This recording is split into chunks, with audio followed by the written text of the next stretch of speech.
नमस्कार साथियों, मैं सुनील को स्वागत करता हूं आज फिर एक नए वीडियो में। आज के इस वीडियो में आपके लिए लेकर आया हूं ओ लेवल आईटी टूल्स में पूछे जाने वाले इंपोर्टेंट क्वेश्चन। आज की इस वीडियो में वो इंपोर्टेंट क्वेश्चन होने वाले हैं जो आपके आईटी टूल्स में हमेशा पूछ जाते हैं और संभवतः आपके एग्जाम में भी पूछे जाएंगे। जैसा कि आप सब जानते हैं, आपकी एग्जाम डेट आ चुकी है। 12 जुलाई से लेकर 18 जुलाई के बीच आपका एग्जाम होने वाला है। तो आप अपनी तैयारी में बिल्कुल बेहतर लग जाइए, क्योंकि आपके पास सिर्फ 3 से 4 दिन बचे हुए हैं जिसमें आप अपनी तैयारी को, यदि आपने तैयारी नहीं की तो आप अपनी तैयारी को बहुत अच्छा बना सकते हैं। आपके लिए डेली प्रैक्टिस सेट आने वाला है और साथ साथ आपके लिए खुशखबरी की बात यह है कि आपके लिए एक मैराथन क्लास आएगी, जो मैराथन क्लास आपके लिए बहुत इंपॉर्टेंट होगी। यदि आप चैनल पर नए आए हो तो चैनल को सब्सक्राइब करके वीडियो को लाइक कर दीजिए और साथ साथ अपने दोस्तों में भी शेयर कर दीजिए जिनका भी ओ लेवल का एग्जाम होने वाला है, क्योंकि ये वीडियो उन सभी के लिए इंपॉर्टेंट होने वाली है जिनका भी जुलाई में एग्जाम होने वाला है। चलिए शुरू करते हैं क्वेश्चन नंबर 1 से कि क्वेश्चन नंबर 1 में क्या पूछा गया। आपको वीडियो के अंत में जरूर बताना है कि टोटल आपने 25 में कितना स्कोर किया है। और जैसे मैं क्वेश्चन पढ़ूंगा, इसमें आपको बाइलैंग्वेज क्वेश्चन होने वाले, हिंदी में और इंग्लिश में बाइलैंग्वेज होने वाले हैं। तो वीडियो आपके इंग्लिश मीडियम और हिंदी मीडियम दोनों स्टूडेंट के लिए हेल्पफुल होने वाला है। चलिए शुरू करते हैं क्वेश्चन नंबर 1 से। क्वेश्चन नंबर 1 में क्या पूछा गया है। पूछा गया है वर्ड शब्दकोश में उपलब्ध न रहने वाले शब्दों को आप शामिल कर सकते हैं। तो आप कैसे शामिल कर सकते हैं? आपको वर्ड डिक्शनरी को शामिल करना है। डिक्शनरी में वर्ड को शामिल करना है तो आप कैसे कर सकते हैं? माई डिक्शनरी के माध्यम से, यूजर डिक्शनरी, कस्टम डिक्शनरी या लाइव डिक्शनरी। तो आप कहेंगे यदि हम डिक्शनरी में कोई वर्ड शामिल करना चाहते हैं उसके लिए हम किसका प्रयोग करना पड़ेगा? उसके लिए हमें कस्टम डिक्शनरी का प्रयोग करना होगा। यहाँ पर आपका ऑप्शन नंबर सी सही आंसर होगा। आपको प्रत्येक क्वेश्चन का आंसर साथ साथ कमेंट करते चलना है, जिससे कि आपको ये सारे क्वेश्चन याद हो जाएं।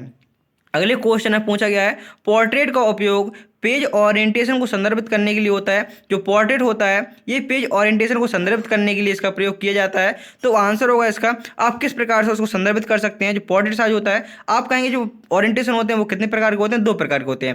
पहला होता है आपका पोर्ट्रेट और दूसरा होता है लैंडस्केप। ओरिएंटेशन कितने प्रकार के होते हैं आपसे पूछ सकते हैं? 2 प्रकार के होते हैं। पहला होता है पोर्ट्रेट और दूसरा होता है लैंडस्केप। अगर पोर्ट्रेट को हम किससे संदर्भित करेंगे तो आपका जो पोर्ट्रेट पेज होता है वो कुछ इस प्रकार से होता है। तो हम इसको किससे संदर्भित करेंगे? तो हम इसको वर्टिकल से संदर्भित करेंगे। तो यहाँ पर आपका ऑप्शन नंबर बी सही आंसर होगा। पोर्ट्रेट का प्रयोग पेज ओरिएंटेशन को संदर्भित करने के लिए किया जाता है। तो आंसर होगा आपका वर्टिकल। ऑप्शन नंबर ए यहाँ पर आपका सही आंसर हो जाएगा। अगले क्वेश्चन में पूछा गया है पासपोर्ट सेवा वेबसाइट इज। जो पासपोर्ट सेवा है जो कौन सी वेबसाइट पे होती है? तो option A www passport in India GOVN, option B www.passportinindia.com, www.passportindia.edu या option D www. E password India GOVN। तो आप कहेंगे जो पासवर्ड सेवा होती है वो आपकी किस एप्लीकेशन पर होती है, मीन्स आप किस वेबसाइट से होती है? तो आप कहेंगे जो www पासवर्ड इंडिया GOVN ये आपकी पासवर्ड सेवा की वेबसाइट होती है। अगले क्वेश्चन पूछा गया है ORS। जो ORS होता है आखिर इसका फुल फॉर्म क्या होता है? तो ORS का फुल फॉर्म होता है ऑनलाइन रजिस्ट्रेशन सिस्टम। जो ORS होता है आखिर इसका फुल फॉर्म क्या होता है? तो इसका फुल फॉर्म होता है ऑनलाइन रजिस्ट्रेशन सिस्टम। यहाँ पर आपका ऑप्शन नंबर बी सही आंसर हो जाएगा। अगले क्वेश्चन में पूछा गया है जो क्वेश्चन नंबर 5 है, पूछा गया है जो उमंग है आखिर उमंग ऐप क्या है? उमंग ऐप को एकीकृत किसके साथ है? उमंग ऐप के साथ एकीकृत है। तो आप कहेंगे यह आपके डिजी लॉकर और किसके साथ? आधार कार्ड के साथ आपका ये उमंग ऐप एकीकृत है। उमंग ऐप किसके साथ एकीकृत है? तो यह आपका आधार कार्ड और डिजी लॉकर के साथ एकीकृत है। यहाँ पर आपका ऑप्शन नंबर ए सही आंसर हो जाएगा। आपको एग्जाम में कुछ इसी प्रकार के क्वेश्चन देखने को मिलेंगे। क्वेश्चन को तो मतलब मीन्स कहने का मतलब है आपको क्वेश्चन थोड़ा हार्ड लगेगा, लेकिन आंसर उसका बहुत ईजी होने वाला है, क्योंकि आप क्वेश्चन को 1 से 2 बार आराम से पढ़ लेते हैं तो आपके सारे क्वेश्चन आराम से बनने वाले हैं। पूछा गया है सामान्यतः ईमेल में कौन सा बॉक्स ओवरफ्लो होता है? जो सामान्यतः ईमेल होता है आखिर उसमें कौन सा बॉक्स होता है जो आपको ओवरफ्लो होता है? तो वो होता है आपका इनबॉक्स। इनबॉक्स में क्या होता है? आप जितने भी आपके पास ईमेल आते हैं वो सभी किस में आते हैं? वो सभी आपके इनबॉक्स में आते हैं। अगले क्वेश्चन में पूछा गया है जीमेल एक सॉफ्टवेयर है जिसका प्रयोग किया है। जीमेल एक सॉफ्टवेयर है जिसका प्रयोग हम आखिर किसके लिए करते हैं? वेब पे सर्च करने के लिए, ईमेल चेक करने के लिए, होटल खोजने के लिए या फाइल को खोजने के लिए। जीमेल एक सॉफ्टवेयर है जिसका प्रयोग हम किसके लिए करते हैं? तो हम उसका प्रयोग करते हैं ईमेल को चेक करने के लिए। ईमेल को चेक करने के लिए हम किसका प्रयोग करते हैं? तो हम ईमेल को चेक करने के लिए एक जीमेल नाम की सॉफ्टवेयर का प्रयोग करते हैं। यहाँ पर आपका ऑप्शन नंबर बी सही आंसर हो जाएगा। अगले क्वेश्चन में पूछा गया है फेसबुक में शामिल होने के लिए न्यूनतम आयु कितनी होनी चाहिए? आपसे क्वेश्चन में सीधे पूछ सकता है। यदि आप फेसबुक में शामिल होना चाहते हैं, मीन्स यदि आप फेसबुक अकाउंट बनाना चाहते हैं, तो आपकी वहाँ पर न्यूनतम आयु कितनी होनी चाहिए? 18 वर्ष, 15 वर्ष, 13 वर्ष या 10 वर्ष। यदि आप फेसबुक में अपना अकाउंट बनाना चाहते हैं, उसके लिए आपको न्यूनतम आयु कितनी होनी चाहिए? तो आंसर होगा 13 वर्ष। कम से कम आपको 13 वर्ष होने चाहिए। जैसे कि आपकी डेट ऑफ बर्थ 2015 है, तो आप अपनी डेट ऑफ बर्थ से यूजर अकाउंट नहीं बना सकते हैं। कम से कम आपकी एज कितनी होनी चाहिए? 13 वर्ष होनी चाहिए। जैसे कि अभी वर्तमान 2025 चल रहा है, तो आपकी एज कम से कम कितनी होनी चाहिए? आपकी एज 2012 से कम होनी चाहिए, या 2012 तक चल जाएगी आपकी, लेकिन 2012 से कम होनी चाहिए, तब आप अपना यूजर अकाउंट फेसबुक अकाउंट बना सकते हैं। तो न्यूनतम आयु कितनी होती है फेसबुक में अकाउंट बनाने के लिए? तो वो होती है आपकी 13 वर्ष। अगले क्वेश्चन में पूछा गया है, ट्विटर का आरंभ हुआ था, जो ट्विटर का आरंभ है आखिर कब हुआ था? When was Twitter launch? 2006। आप देख सकते हैं यहाँ पर 2006 सभी में। तो आपको यहाँ पर क्लियर डेट पूछी गई है। जो ट्विटर है आखिर इसको कब लॉन्च किया गया था? तो आप कहेंगे जो ट्विटर है इसको 1 मार्च 2006 में लॉन्च किया गया था। ट्विटर को कब लॉन्च किया गया था? तो ट्विटर को आपको 1 मार्च 2006 में यह लॉन्च किया गया था। अगले क्वेश्चन में पूछा है, क्वेश्चन नंबर 10 में, हम रास्ता और स्थान खोज सकते हैं। आप क्या करते हैं? जब आपको कहीं पे जाना होता है, तो आप रास्ता और स्थान होता है, आप किसके माध्यम से खोजते हैं? गूगल मैप के माध्यम से, गूगल ड्राइव, जीमेल, या इनमें से कोई नहीं। तो ये आंसर आपको बहुत आंख मीच कर भी लगा सकते हैं। आप किसका प्रयोग करते हैं जब आपको रास्ता देखना होता है? तो आप कहेंगे सर हम गूगल मैप का प्रयोग करते हैं, और गूगल मैप के माध्यम से आप पूरा स्थान देख सकते हैं। आपको कहाँ जाना है, किस रास्ते से जाना है, आप इस गूगल मैप की मदद से सारा कुछ देख सकते हैं। अगले क्वेश्चन में पूछा गया है, कंप्यूटर का मस्तिष्क भी कहा जाता है और डेटा प्रोसेसिंग के लिए जिम्मेदार होता है। तो वो क्या होता है जो कंप्यूटर का मस्तिष्क भी कहा जाता है और डेटा प्रोसेसिंग के लिए जिम्मेदार भी होता है? CPU, ALU, माउस या SMPS? तो आंसर होगा यहाँ पर आपका option number A, CPU। CPU की फुल फॉर्म क्या होती है? CPU की फुल फॉर्म होती है सेंट्रल प्रोसेसिंग यूनिट। पूछा गया था जिसे कंप्यूटर का मस्तिष्क कहा जाता है। कंप्यूटर का मस्तिष्क किसे कहा जाता है? CPU कहा जाता है। इसका कार्य क्या होता है? तो इसका कार्य होता है डेटा को प्रोसेसिंग करना। आपसे फुल फॉर्म पूछ सकता है CPU की फुल फॉर्म क्या होती है? तो CPU की फुल फॉर्म होती है सेंट्रल प्रोसेसिंग यूनिट। CPU की फुल फॉर्म होती है सेंट्रल प्रोसेसिंग यूनिट। आपसे ALU की फुल फॉर्म पूछ सकता है। ALU की फुल फॉर्म होती है अर्थमेटिक लॉजिक यूनिट। ALU की फुल फॉर्म क्या होती है? तो ALU की फुल फॉर्म होती है अर्थमेटिक लॉजिक यूनिट। माउस किस प्रकार की डिवाइस होती है? तो माउस आपकी इनपुट डिवाइस है। और SMPS का फुल फॉर्म पूछ सकता है। तो SMPS का फुल फॉर्म होता है switch mode power supply. SMPS का फुल फॉर्म क्या होता है? तो SMPS का फुल फॉर्म होता है स्विच मोड पावर सप्लाई। अगले क्वेश्चन में पूछा गया, क्वेश्चन नंबर 12 में, बूटिंग का अर्थ क्या? जो बूटिंग है आखिर इसका अर्थ क्या होता है? कंप्यूटर को रीस्टार्ट करना, प्रोग्राम को इंस्टॉल करना, सिस्टम को टर्न ऑफ करना, या सिस्टम को स्कैन करना। बूटिंग का अर्थ क्या होता है?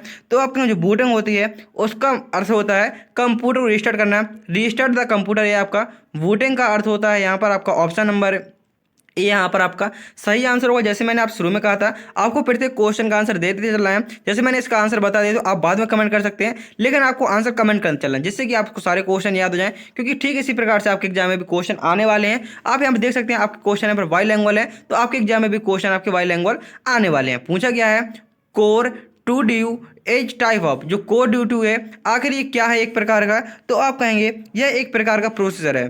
कोर 2DU एक प्रकार क्या है? तो यह एक प्रकार का आपका प्रोसेसर है। ऑप्शन नंबर ए यहाँ पर आपका सही आंसर हो जाएगा। अगले क्वेश्चन में पूछा गया है, ऑपरेटिंग सिस्टम का उदाहरण नहीं है, निम्न में से कौन सा आपका एक तो ऑपरेटिंग सिस्टम का उदाहरण नहीं है? लिब्रे ऑफिस, मैक, लाइनेक्स, ये आपका विंडो। तो ऑपरेटिंग सिस्टम का आपका उदाहरण कौन सा नहीं है? तो आप कहेंगे यहाँ पर आपका लिब्रे ऑफिस सही आंसर होगा। लिब्रे ऑफिस क्या है? लिब्रे ऑफिस एक आपका एप्लीकेशन सॉफ्टवेयर है, जबकि आपका लाइनेक्स, मैक और विंडो क्या है? ये तीनों आपके ऑपरेटिंग सिस्टम के उदाहरण हैं। अगले क्वेश्चन में पूछा गया है, का उपयोग किसी सिस्टम को हार्डवेयर को कॉन्फ़िगर करने और पहचानने के लिए प्रयोग किया जाता है। तो किसका प्रयोग करते हैं हम? बायोस का, कंपाइलर, सॉफ्टवेयर या ऑपरेटिंग सिस्टम। क्वेश्चन को अच्छे से पढ़ना है।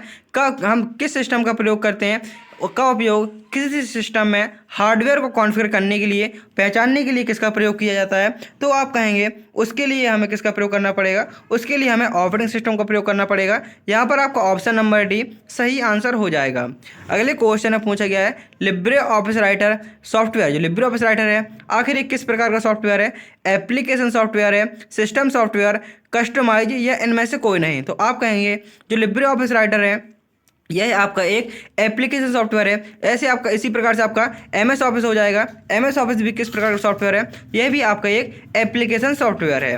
अगले क्वेश्चन में पूछा है क्वेश्चन नंबर 17 में ओपन ऑफिस की और अली वर्ड क्या है। जो ओपन ऑफिस है और अभी वर्ड है, आखिर ये क्या है, ये आपके ओएसएस हैं या प्रोप्राइटरी सॉफ्टवेयर हैं या उपयुक्त दोनों, या इनमें से कोई नहीं। पूछा गया है Open Office and OB Word, आखिर ये क्या है, तो आप कहेंगे यह आपके एक प्रकार के OSS हैं। आंसर यहाँ पर आपका सही आंसर होगा ऑप्शन नंबर ए, यहाँ पर आपका सही आंसर हो जाएगा। अगले क्वेश्चन में पूछा गया है भीम ऐप का प्रयोग किया जाता है। भीम ऐप है, आखिर इसका प्रयोग किसके लिए किया जाता है। Option number a money transfer करने के लिए, विदेशी विनिमय के लिए, कि फॉरेन एक्सचेंज के लिए, गेम के लिए, या इनमें से कौन है। भीम ऐप का प्रयोग किसके लिए होता है, तो आप कहेंगे जो भीम ऐप होता है उसका प्रयोग होता है मनी ट्रांसफ़र के लिए। आखिर भीम का फुल फॉर्म क्या होता है, तो भीम का फुल फॉर्म होता है Bharat interface for money. Bhim का फुल फॉर्म क्या होता है, तो भीम का फुल फॉर्म होता है भारत इंटरफेस फॉर मनी।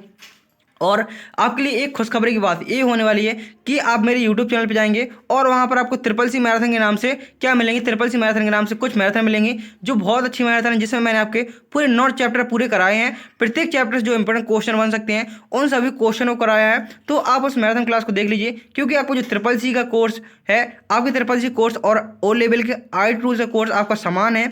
आप यदि ओ लेवल में आई टूल्स का एग्जाम दे रहे हैं तो आप ट्रिपल सी मैराथन देख सकते हैं, जो आपके लिए बहुत इंपॉर्टेंट होगी। आप वहाँ पर देखेंगे, जब आप वीडियो स्टार्ट करेंगे, आप यहाँ पर जाएंगे, चैनल पे जाएंगे, वीडियो सेक्शन में जाएंगे, इस पॉपुलर पर क्लिक करेंगे, आपको 600 क्वेश्चन की मैराथन मिल जाएगी। उसके नीचे 1100 क्वेश्चन की मैराथन मिल जाएगी। उन मैराथन क्लास में प्रत्येक चैप्टर 100-150 क्वेश्चन जितने बन सकते सारे इंपॉर्टेंट वो क्वेश्चन कराए गए हैं। तो आप वो क्वेश्चन देख सकते हैं। आपको जो नहीं सोचा वो ट्रिपल सी का है, क्योंकि आपको वहाँ पर सारे चैप्टर मिलने वाले हैं जो आपके ओ लेवल में भी और ट्रिपल सी में एक से चैप्टर हैं। तो आप उन वीडियो को भी देख सकते हैं और उनकी लिंक मैंने वीडियो के डिस्क्रिप्शन में दे रखी है, आप उनकी मदद से उसको देख सकते हैं, जो आपके एग्जाम में बहुत हेल्पफुल होने वाली है। अगले क्वेश्चन में पूछा गया है फाइल को रिसाइकल बिन में भेजे बिना फाइल को स्थायी रूप से डिलीट करने की कुंजी क्या होती है। जैसे कि मतलब क्या होता है इसका, जैसे आप किसी फाइल या फोल्डर को हटाते हैं तो वो है आपकी कहाँ जाती है। जैसे कि आप कोई फाइल को हटाते हैं कंप्यूटर से तो वो आपकी रिसाइकल बिन में जाती है। कहाँ चली जाती है, वह आपके रिसाइकल बिन ऑप्शन में चली जाती है।